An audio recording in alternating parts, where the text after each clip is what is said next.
अस्सलाम वालेकुम गाइस। तो क्या हाल चाल है? उम्मीद करते हैं आप सब ठीक होंगे। अच्छा, तो आज हम आपके लिए नई वीडियो लेके आए हैं और वो है जी साउथ अफ्रीका के विजिट वीज़ा के बारे में। और सबसे पहले आपको खुशखबरी बता दें कि पहले साउथ अफ्रीका का वीज़ा जैसे आपको जाके अपॉइंटमेंट लेके वीएफएस के थ्रू अप्लाई करना पड़ता था, अब आप घर बैठे आराम से ऑनलाइन वीज़ा अप्लाई कर सकते हैं। और हम आपको स्टेप बाय स्टेप आज हर चीज़ बताएंगे कि किस तरह हर कोई अपना वीज़ा आराम से घर बैठे ऑनलाइन कंप्यूटर पे बैठ के कैसे अप्लाई कर सकते हो। तो आए वीडियो की तरफ चलते हैं और सबसे पहले चैनल को सब्सक्राइब कर लें। अच्छा जी, तो ये आगे हम कंप्यूटर की स्क्रीन की तरफ। तो अब हम चलते हैं, सबसे पहले जी गूगल क्रोम पे चले गए। ये जी वेबसाइट है, इसका मैं लिंक जो है ना डिस्क्रिप्शन में दे दूंगा, उधर से आप आराम से इसको ओपन कर सकते हैं इस वेबसाइट को। ये वेबसाइट है ई वीज़ा साउथ अफ्रीका की, जिधर से आपने साउथ अफ्रीका का वीज़ा ऑनलाइन अप्लाई करना है। सबसे पहले ये क्रिएट प्रोफाइल है, आप इस पे जाके क्लिक करेंगे तो ये वाला पेज आपके पास ओपन होगा। इधर आपने सारी डिटेल ऐड कर देनी है अपनी, जो भी कोई आपकी डिटेल है। इधर नाम ऐड करना है, इधर सरनेम, फिर ये पासपोर्ट नंबर आपका जो भी है, जिस पासपोर्ट का अप्लाई करना है वो चाहे ऐड कर लें, चाहे कोई भी अकाउंट बनाने के लिए ये जस्ट। फिर ये कंट्री जिधर से आपको पासपोर्ट इशू हुआ है, फिर इस जगह पे जिस कंट्री से आपको इशू हुआ है वो, सॉरी आप रह किधर रहे हैं, रेजिडेंस लिखनी है आपने अपनी। फिर उसके बाद पासपोर्ट इशू की डेट लिखनी है, इधर पासपोर्ट एक्सपायरी डेट लिखनी है कंफर्म करके। तो ये जी इधर ईमेल है आ जाएगी, जो आपकी ईमेल होगी, जिस ईमेल पे आपने इसको बनाना है। पहले सबसे ईमेल का अकाउंट आपका होना चाहिए, अगर नहीं है तो वो बना लीजिएगा। फिर इधर वही सेम ईमेल लिखनी है, इधर पासवर्ड रख के कंफर्म इसको करके तो क्रिएट प्रोफाइल कर लेनी है। तो मैंने जो ऑलरेडी प्रोफाइल बनाई हुई है, तो ये साइन इन पे जाते हैं। इधर आए, ये मेल लगाई, ये इधर पासपोर्ट नंबर आएगा बीच में जो उधर दिया है ऑलरेडी आगे ना। तो उसके बाद हम इधर अपना पासवर्ड लगाएंगे, इधर क्लिक करके तो I am not robot sign in हो जाएगा। ये जी हमारे पास अकाउंट साइन इन हो गया। ये ऑलरेडी 2 वीज़े अप्लाई कर चुके हैं हम, और ये आ चुके हैं 2 दफ़ा मैंने अप्लाई किया। पहली दफ़ा रिजेक्शन हो गई थी एक वजह से, मैंने जो अपना बेसिकली बनाया था ना, कि केस बनाया था अपना, वो मतलब के टाइम से बाद उसका डिसीजन दिया था इन्होंने। मैंने महीने बाद का इनको दे दिया था बेसिकली अपना ट्रिप प्लान, तो इन्होंने 2 महीने लगा दिए थे। तो इन्होंने कह दिया था कि जी आपका वो नहीं है, दोबारा अप्लाई करें। तो ये मैंने किया है, ये मेरा वीज़ा लग गया हुआ है, ठीक है। और उसके बाद हम नई एप्लीकेशन करते हैं जी, क्रिएट एप्लीकेशन। इस पे आते हैं, is this application being completed on behalf of a minor. अगर 18 साल से छोटे का आप अप्लाई कर रहे हैं तो ये अपने यस करना है, अदरवाइज़ आप तो अपना कर रहे हैं और 18 साल से ऊपर है और अपने लिए कर रहे हैं तो आप इसको नो सेलेक्ट करेंगे।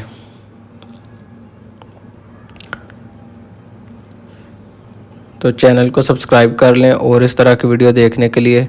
अच्छा जी, ये हमारे पास पेज ओपन हो गया न्यू। अब हमने सबसे पहले क्या करना है, ये देखें। अगर टेम्प्रेरी वो करना है, application for a temporary visa to temporarily sojourn in the Republic of South Africa, हमने ये वाला बेसिकली अप्लाई करना है। उसके बाद ये वेवर प्रोग्राम है, ये TRV है, अपील करने के लिए ये सारी उन्होंने ऑप्शन दिए हैं, तो हमें इस वाले में जाना है। फिर उसके बाद उन्होंने पूछा being completed on behalf of a children, मतलब कि नहीं हम खुद अप्लाई कर रहे हैं, किसी के बिहाफ पे नहीं कर रहे, तो ये नो ही रहेगा। वीज़ा उन्होंने कहा people you are applying for including yourself, उन्होंने कहा कितने लोग अप्लाई कर रहे हैं, तो अगर ज़्यादा कर रहे हैं तो ज़्यादा, अदरवाइज़ जैसे मैं सिर्फ अपना करना चाह रहा हूँ तो हम इधर अब एक बंदे का 1 पर्सन का लिखेंगे। ये क्रिएट फॉर्म करेंगे तो ये हमारे पास जी ओपन हो गया सारा क्रिएट। ये आप देख सकते हैं, ये सिंपली ये है प्रिंसिपल एप्लीकेशन है, ये हमारा इसमें उन्होंने ऑटो जनरेट कर दिया है। ये डेट ऑफ एप्लीकेशन, आज की डेट, और ये साथ उन्होंने एप्लीकेशन का नंबर। उसके बाद हम आ जाते हैं पर्सनल डिटेल में। पर्सनल डिटेल में आते हैं जी, इधर सिंपली डिटेल्स हैं, तो वो मैं आपको दिखाता हूँ कि जी किस तरह से आपने सारी डिटेल ऐड करनी है। तो साथ साथ चलते जाते हैं।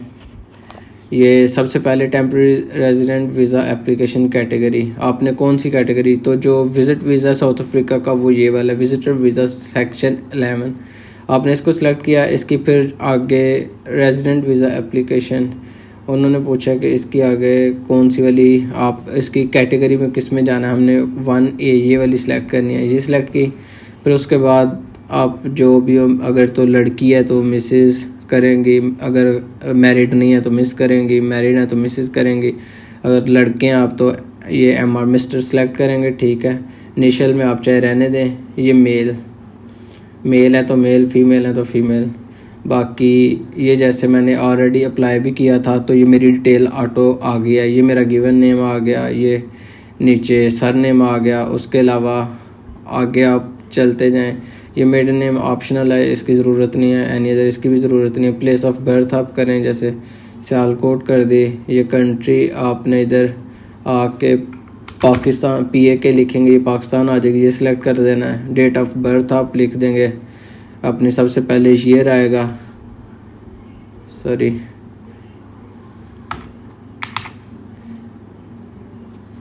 ये सबसे पहले ईयर आ गया, फिर मंथ आ गया, फिर डे आ गया, ये हमने लिख दी। इधर फिर सेम वही पाकिस्तान किया तो पाकिस्तान, अगर कहीं और की नेशनैलिटी है तो वो भी आप ऐड कर सकते हैं, लेकिन इधर सिर्फ आपने अगर पाकिस्तान से कर रहे हैं तो पाकिस्तान करेंगे। इधर आपने अपना फ़ोन नंबर देना है, तो लाइक पाकिस्तान का ये फ़ोन नंबर है।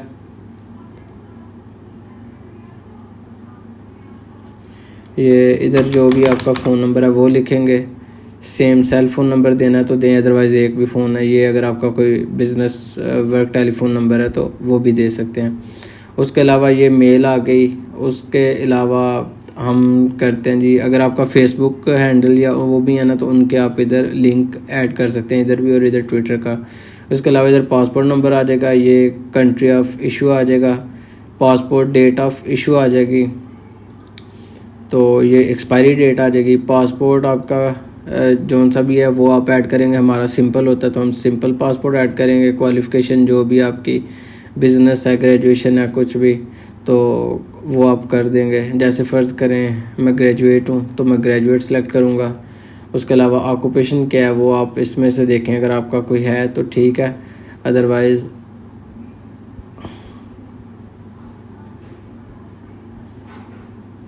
ये कमर्शियल बेसिकली बिज़नेस में आता है, तो अगर आप वो लिखना चाहते हैं तो आप कमर्शियल कर दें इसको। पर्पज़ ऑफ विज़िट आपका ये सारे आ रहे हैं, तो अगर आप विज़िट पे जा रहे हैं तो ऑब्वियसली आप टूरिज़्म करेंगे। उसके बाद spouse and other dependent are not accompanying you do they intend to enter the country. और पूछ रहे हैं कि वो बाद में आपके वाइफ और जो भी हैं वो साथ आपके अगर तो आ रहे हैं फिर तो यस, अगर नहीं आ रहे तो फिर नो, हम नो सेलेक्ट करेंगे। ठीक है जी, ये उन्होंने पर्सनल डिटेल हमसे ले ली है। उसके बाद हम चले जाते हैं ऐसे फ़िज़िकल एड्रेस में। फिर ये सेकंड स्टेप आ गया, ये पहला हो गया, ये रेड हो गई है, वैसे भी आपको पता चल जाएगा कि ये मैंने कंप्लीट कर दिया। तो फ़िज़िकल एड्रेस साउथ अफ्रीका में जो आप होटल पहले आपको बुकिंग करनी होगी, होटल बुकिंग और फ़्लाइट रिज़र्वेशन, इधर फिर उसकी डिटेल आएगी। जो भी यूनिट नंबर है वो आ गया इधर। फिर उसके अलावा इधर भी जो उसका वो कोई होगा, इधर स्ट्रीट नंबर हो गई, फिर इधर स्ट्रीट का फुल नेम हो जाएगा, इधर भी आ जाएगा ये टाउन जो भी होगा वो आ गया। फिर उसके अलावा पोस्टल कोड आ जाएगा, ये उसका अपना एड्रेस है, ठीक है, ये भी कंप्लीट हो गई। फिर उसके बाद इधर आपने होम अपने घर का एड्रेस कंप्लीट लिखना है। फ़र्ज़ करो जो भी एड्रेस है वो इस तरह से लिख दिया। सिटीज़नशिप अगर आपके पास सिटीज़न है, जो प्रेजेंट सिटीज़न है वो तो आपने लिखनी है इधर। जैसे कि पाकिस्तान है तो पाकिस्तान ऐड करेंगे। उसके अलावा आपने अपना जिधर आपकी बर्थ हुई है वो बताना है कि इधर ही हुई है या नहीं। अगर तो इधर हुई है तो आप यस करेंगे, अगर बर्थ कहीं और है तो ऑब्वियसली जैसे पाकिस्तान से अप्लाई कर रहे हो तो पाकिस्तान में हुई है, यस सेलेक्ट करेंगे। अगर कोई और आपके पास नेशनैलिटी है तो यस करेंगे, वो आपसे फिर उसका भी सिटीज़नशिप का वो स्टेटस मांग लेगा, लेकिन हमारे पास नहीं है तो हम नो सेलेक्ट करेंगे। अगर कोई और पासपोर्ट है तो उसके लिए यस, अदरवाइज़ नो। ये भी हमारा कंप्लीट हो गया, ठीक है। इस तरह सिंपल सा प्रोसेस है। अब हम नेक्स्ट चले जाते हैं जी मार्शल स्टेटस पे, कि आप मैरिड हैं या नहीं। तो अगर नहीं मैरिड तो नॉट मैरिड, अगर मैरिड है तो मैरिड पे सिलेक्ट करेंगे। फिर इधर पूछ रहे हैं इनके ये तीन है कि किस तरह की आपकी मैरिज है, सिविल यूनियन है, रिलीजियस मैरिज है या ये कस्टमरी। तो हमारी जैसे नॉर्मली मैरिज होती है पाकिस्तान में, मियाँ बीवी जैसे हैं तो सिविल यूनियन में आएगा, ठीक है। उसके अलावा हम इसमें आ जाते हैं डेट ऑफ मैरिज में, कब आपकी डेट हुई थी वो आप कोई भी लिख दें। तो इस तरह आप अपनी डेट लिख देंगे इधर। प्लेस ऑफ मैरिज कोई भी, जैसे हम सियालकोट ही लिख देते हैं। तो do you have any custody maintenance children born from such marriage permanent legally recognised spousal relation legally adopt children. वो बेसिकली पूछ रहे हैं कि आप पे कोई जिम्मेदारी है कि आपके बच्चे या वाइफ की। तो हाँ ऑब्वियसली, अगर तो आपकी वाइफ है वो पीछे आप पे डिपेंडेंट है तो आप यस करेंगे, या बच्चे भी हैं तो इसको यस करेंगे। इधर आप लिख देंगे कि like I have 2 children and wife who are when under my custody। और इस तरह कुछ भी आप लिख सकते हैं आगे, जो भी आप लिखना चाहें अपनी उसके बारे में, क्या आपको लगे कि मैंने लिखना है, ये आपने लिख दिया, ठीक है। उसके बाद आ जाता है जी, ये भी कंप्लीट हो गया। अब आ जाते हैं पेरेंट्स की डिटेल, कि अगर तो आपके पेरेंट्स अलाइव हैं तो अलाइव पे क्लिक करेंगे, इधर उनका नेम और ये सारे उनकी डिटेल, उनका आईडी कार्ड आपके पास होगा, गिवन नेम, सर नेम, और ये डेट ऑफ बर्थ, उनकी country of birth, nationality at birth, और सिंपली इधर भी पाकिस्तान आ जाएगा। Present nationality, nationality at birth भी पाकिस्तान आ जाएगा, कंट्री ऑफ बर्थ भी पाकिस्तान आ जाएगा। इस तरह करके सिंपली ये आप करेंगे ना ऐसे, तो ये ऐसे पाकिस्तान आ जाएगा। इधर डेट ऑफ बर्थ कर लेंगे, डेट ऑफ बर्थ कर ली इधर, ये मैं करके दिखा देता हूँ आपको।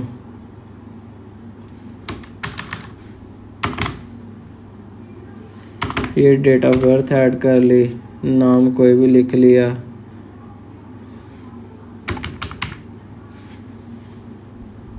सर नेम भी लिख लिया,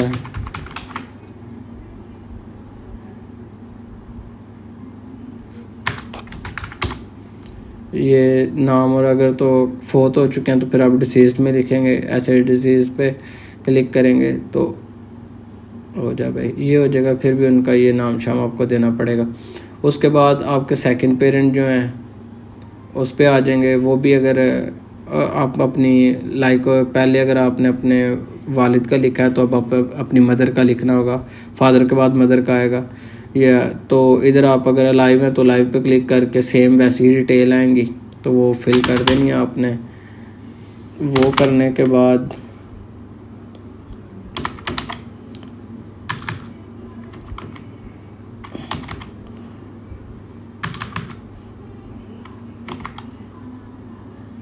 ये सारी इसी तरह आपने फिल कर दी।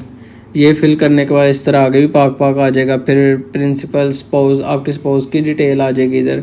सिंपली ये आपकी मिसेज हैं, फीमेल हैं, इधर नेम आ जाएगा कोई भी जो भी होगा, सर नेम उनका आ जाएगा अगर आपके नाम के साथ है, या वालिद के नाम के साथ, अपने फादर के नाम के साथ वो उनका डेट ऑफ बर्थ आ जाएगी इधर, ठीक है। डेट ऑफ बर्थ के बाद आप उसको इस तरह मेंशन कर सकते हैं। अगर पाकिस्तान के तो पाकिस्तान, अगर कहीं और की हैं तो उनकी आईडी के हिसाब से आपने लिखना है। ऑक्यूपेशन अगर हाउस वाइफ हैं तो वो आप अदर कर सकते हैं। अगर कोई जॉब शॉप बिज़नेस करते हैं तो उस हिसाब से आपको उनकी डिटेल ऐड करनी पड़ेगी। ये कि किधर रह रही हैं उसकी डिटेल पाकिस्तान में, तो पाकिस्तान में उनके पास कोई और रेजिडेंसी है वो उस तरह से है तो येस, अदरवाइज़ नो।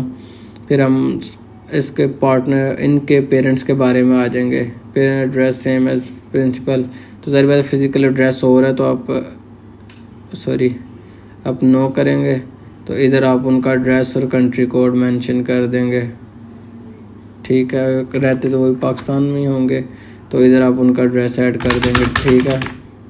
उसके बाद सपोज पेरेंट ए, अब उनका भी ऐसे अपनी वाइफ का जो पेरेंट है, फादर का पहले आप लिखेंगे, अगर वो हैं तो उनका इस तरह से नाम आ जाएगा, डेट ऑफ बर्थ आ जाएगी। इस तरह आप मेंशन करते जाएंगे उनका सारा। ये पहले फादर का आपने कर लिया इस तरह सिंपली। ये आप देखें, ये हमने कंप्लीट सही से नहीं किया ना तो ये ग्रीन है। अभी जब कंप्लीट कर लेंगे तो जो सा कंप्लीट फुल होता जाएगा वो इस तरह से रेड होता जाएगा। ये देखें, ये भी हमने सारे कंप्लीट किए ना। ये सॉरी कंप्लीट नहीं हुए, ये ग्रीन क्यों आ रहा है? अच्छा सॉरी, जो हम फुल कंप्लीट कर लेंगे वो ग्रीन हो रहे हैं। इसमें भी हमने कोई, हाँ ये न्यू एप्लीकेशन है, सबसे पहले आपने इसमें आके ये भी न्यू एप्लीकेशन देखना, अगर रीन्यूअल है तो फिर आपने वो करना है, ठीक है। बाकी हमने डिटेल सारी दी हुई है। तो अब हम आ जाते हैं, ये देखें ये भी कंप्लीट होगा। जो जो कंप्लीट होता जाएगा ये अपने माइंड में रखना है कि अगर तो ये रेड है ना तो समझें आपने कुछ छोड़ा हुआ है, वो भी आपने फिल करना है। लेकिन ये ग्रीन इस तरह से होना चाहिए। जब फुल कर लेंगे ये इस तरह ग्रीन होता जाएगा। ये जो हमने फुल कर लिया ना ये ग्रीन होते जा रहे हैं, ठीक है। इधर सपोज की वो डिटेल आ जाएगी, detail of the most 5 recent visa. जो भी आपको वीज़ा अगर तो इशू हुए हैं, अगर आप कहीं गए हैं, घूम फिर के आए, पहले विज़िट किया है, तो आप यस करेंगे। और यस करते इधर अपने लिखेंगे कि हमने 5 फर्ज करें कंट्रीज़ घूमे, तो वो इधर लिख देंगे। ये फिर आपने कंट्री इशूइंग वीज़ा, किस मुल्क ने आपको वीज़ा दिया है उसका ऐड करेंगे। इधर डेट एक्सपायरी या ये सारी मतलब डिटेल, वीज़ा नंबर उसके ऊपर ही होता है वीज़ा के, वो सारा आपने इसी तरह लिखना है। अगर तो नहीं तो इसको नो सेलेक्ट कर देंगे सिंपली। तो उन्होंने कहा right of free entry into your country of origin, country residence in the differs, no जी सॉरी। उन्होंने पूछा कि आपके पास ये राइट्स है कि आप दोबारा अपने कंट्री में एंटर होंगे, तो आपने यस करना। क्या हमारे पास ऑब्वियसली राइट है, हमने कौन सा कोई गलत काम किया जो वापस नहीं आ सकते, तो इसको यस करना है। Detail of other address where you have lived before during the last 10 year, उधर की डिटेल कोशिश करनी है कि आप एक एड्रेस जिस पे आपका आईडी कार्ड पे एड्रेस है वही आप एड्रेस दें। तो अगर लेकिन do you have other address तो आपने इसको भी नो ही कर देना। उसके बाद असाइलम सीकर में आ जाता है, ये क्वेश्चन है समझने के हिसाब से कि आपने कभी साउथ अफ्रीका में असाइलम अप्लाई किया, no. We currently hold the asylum, नहीं हमने कोई असाइलम सलम नहीं किया हुआ, ठीक है। उसके बाद आ जाते हैं जी कॉन्टैक्ट पर्सन। ये वैसे किसी का वो देना, फ्रेंड कर देते हैं हम कि जी कॉन्टैक्ट पर्सन के लिए, तो बस ये उसका एड्रेस वगैरह इधर ऐड कर देना, जो उनसे कंट्री में है वो भी इधर ऐड कर देंगे। इधर उसका नंबर दे देना।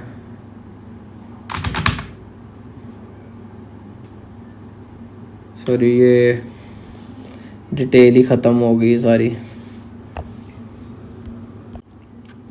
तो ये जैसे कि आप देख सकते हैं मैंने ना सारे वो फिल कर दिए हैं, तो ये हो गए हैं जी ग्रीन सारे, ये सब के सब ग्रीन हो गए हैं। दोबारा ये चेक कर लें, ये सारे मैंने सही से फिल कर दिए हैं आपके लिए, ठीक है, ताकि पूरी हम फाइल वो कर सकें। फिर उसके बाद कॉन्टैक्ट पर्सन के बाद आ जाता है जी details regarding contact person in the Republic of South Africa. अगर आपका साउथ अफ्रीका में कोई जानने वाला है तो उसके बारे में आप यस करेंगे और उसकी डिटेल आपको देनी होगी। कितने बंदे हैं वो लिखें, फ़र्ज़ करें 3 लोग हमें जानते हैं तो वो लिखेंगे, उनकी फिर सबकी डिटेल देनी पड़ेगी। लेकिन हम कोई नहीं जानते तो वैसे ये कोशिश करें कि आप नो ही सिलेक्ट करें अगर आप ख़ुद से विज़िट वीज़ा अप्लाई कर रहे हैं तो।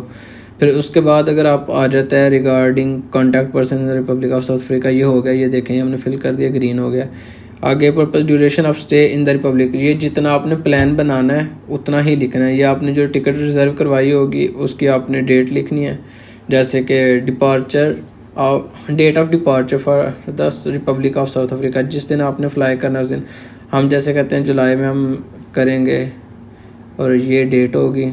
उसके बाद date of arrival in the Republic के किस दिन हम उधर पहुंचेंगे, तो उसी दिन हम बता देते हैं जुलाई को ही, या हम नेक्स्ट डे का कर लेते हैं जी। हमारी फ़्लाइट इस तरह से है कि जी हम 4 को पहुंच रहे हैं। Place of departure for the Republic of South Africa हम कर लेते हैं जी लाहौर, कर लेते हैं Lahore Pakistan. Place of arrival in the Republic of Cape Town कर देते हैं जी, ये केप टाउन इंटरनेशनल एयरपोर्ट पे जी हम पहुंच रहे हैं, ठीक है। ट्रैवलिंग किस तरह कर रहे हैं, सारी बात अब बाय एयर ही जाएंगे तो बाय एयर कर रहे हैं। Intend date of departure from the Republic of South, हम किस दिन उधर से वापस आएंगे। ये जितने दिन का आपने प्लान बनाया होगा उस हिसाब से आपने टिकट वगैरह करवाई होगी अपनी, तो ये इधर आप वो वाले दिन दे देंगे। हम जैसे 3 जुलाई को जा रहे हैं तो हम सोचें 10 दिन के लिए जा रहे हैं, तो हम इधर 13 जुलाई को हम वापस आ जाएंगे। ये उसने सारा काउंट करके बता दिया कि हम कितने 1 वीक और 2 डेज़ के लिए हम जा रहे हैं जी, ये उसने ऑटोमेटिकली जनरेट कर दिया। ये पर्पज़ एक्टिविटी वाले, इधर आपने वो सारा लिखना है कि हम क्यों जा रहे हैं। आप कुछ भी लिख सकते हैं इधर, जो भी आपका मकसद है। वैसे आपने अच्छी सी ज़्यादा कोशिश करनी है कि ज़्यादा वर्ड्स लिखें और सही वैलिड रीज़न आपने देनी है कि किस लिए आप जा रहे हैं, क्यों आप साउथ अफ्रीका, आपको किस लिए पसंद है। तो ये सारी आपने इधर अपनी रीज़न दे देनी है। ठीक है जी।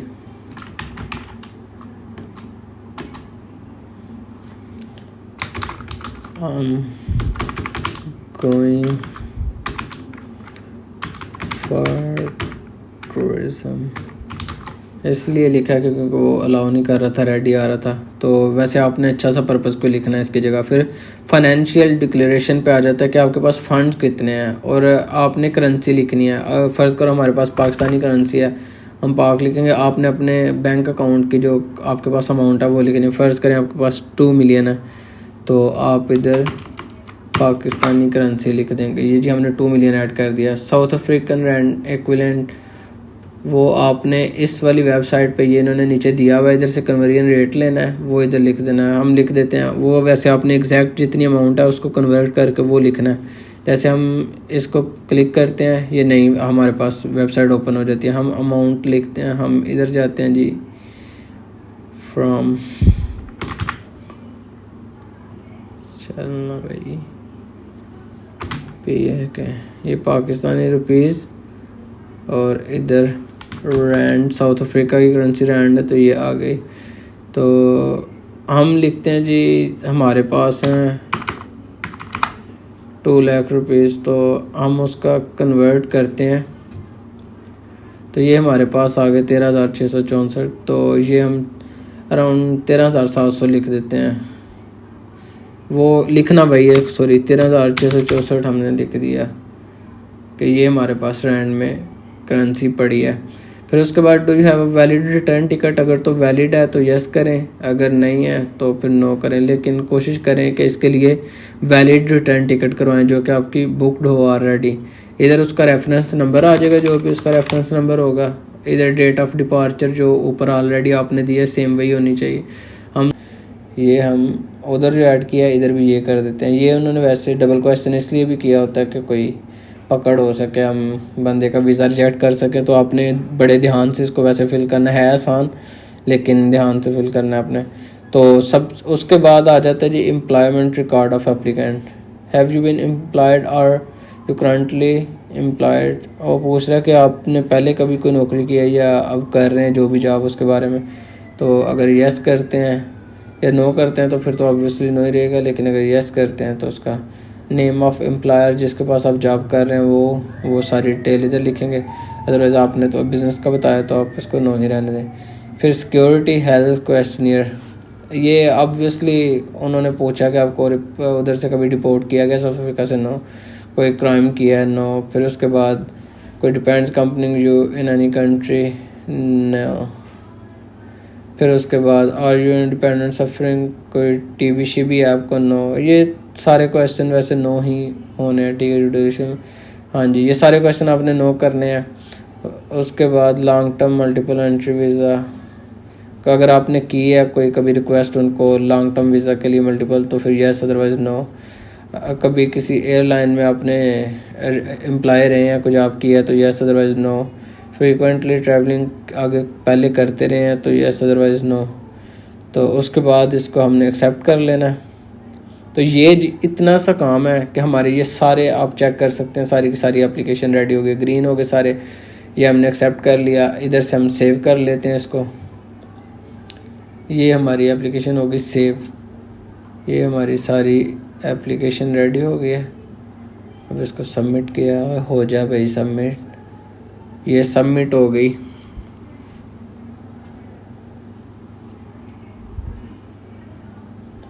ये जी हमारी एप्लीकेशन हो गई सबमिट। हमने स्कैन करने अपने डॉक्यूमेंट, तो मैं साथ लिस्ट भी मेंशन कर दूंगा इधर के कौन कौन से डॉक्यूमेंट्स आपको स्कैन करके इधर अपलोड करने हैं, और उन्होंने कुछ कंपलसरी हैं वो बताए भी हुए हैं। हम इधर व्यू डॉक्यूमेंट्स में जाएंगे, ये देखें डेथ सर्टिफिकेट ऑफ पेरेंट्स, अगर तो पेरेंट्स की डेथ हो गई है, हमने वो एक सिलेक्ट किया था बीच में, तो इधर डेथ सर्टिफिकेट आ जाएगा। आपकी फ़्लाइट जो बुकिंग है, रिटर्न टिकट वो आप करेंगे। प्रूफ ऑफ, अगर आप हमने शादी मैरिड सेलेक्ट किया था तो ये मैरिड वाला प्रूफ देना है। एमआरसी आपने इधर अटैच करना है। Purpose and duration of visit, आपने एक कवर लेटर लिखना है प्रॉपर, उसमें आपने हर चीज़ मेंशन करनी है, अपना विज़िट, अपने बिज़नेस के बारे में, अपने बारे में, हर चीज़ आपने डिटेल से लिख के एक साथ ट्रैवल प्लान भी बना के वो साथ आपने अटैच कर देना है। तो मैं कोशिश करूँगा कि उसकी भी पिक्चर आपको ये लगा दूँ साथ। अगर ना भी हो सका तो फिर मुझसे कमेंट में पूछ लीजिएगा, मैं शेयर कर दूँगा। ये आपने अपने बैंक स्टेटमेंट की 3 मंथ की बैंक स्टेटमेंट इधर अपलोड करनी है स्कैन करके। ये अपना पासपोर्ट जो है उसके 2-3 पेज, पहले 2 पेज, और जो भी कोई वीज़े लगे हुए हैं आपके वैलिड पासपोर्ट पे वो करके, वैसे कोशिश करने सिर्फ पहले 2 पेज ही स्कैन करके उनको इकट्ठा एक पीडीएफ की फ़ाइल बना के एक ही फ़ाइल में हो, ये नहीं कि डिफरेंट, क्योंकि इधर सिर्फ एक ही अपलोड होनी है। जैसे ऊपर उन्होंने लिखा भी हुआ है कि जी इतने पेजेस होंगे तो उसकी एक ही फ़ाइल बनानी है। तो ये बैंक स्टेटमेंट फ़र्ज़ करें आप 3 मंथ की लेते हैं, आपके 4-5 पेजेस हैं, उनको स्कैन करके तो सिंपली एक उनकी पीडीएफ फाइल बना के स्टेप बाय स्टेप 1 2 3 4 5 इस तरह से पेजेस में हों तो इधर आपने अपलोड कर देनी है। उसके बाद आ जाता है जी ऑप्शनल डॉक्यूमेंट जो एडिशनल, फिर बाकी जो भी आपके बिज़नेस के रिलेटेड वैसे जितने भी अलहदा से डॉक्यूमेंट है वो आपने एक ही फाइल में लगा के स्टेप बाय स्टेप पहले आपने ऊपर चेकलिस्ट बना लेनी है कि पहले मैं ये डॉक्यूमेंट लगा रहा हूँ, फिर ये इस तरह से आपने एक प्रॉपर चेकलिस्ट बनानी है। उसके रिगार्डिंग उसी सीक्वेंस में आपने डॉक्यूमेंट स्कैन करके उनकी फ़ाइल एक पीडीएफ की बना के इधर अपलोड कर लेनी है। अपलोड करेंगे वो जो जिधर भी होगा आपका, उधर से जाके आप अपनी फ़ाइल उठा के तो अपलोड कर सकते हैं।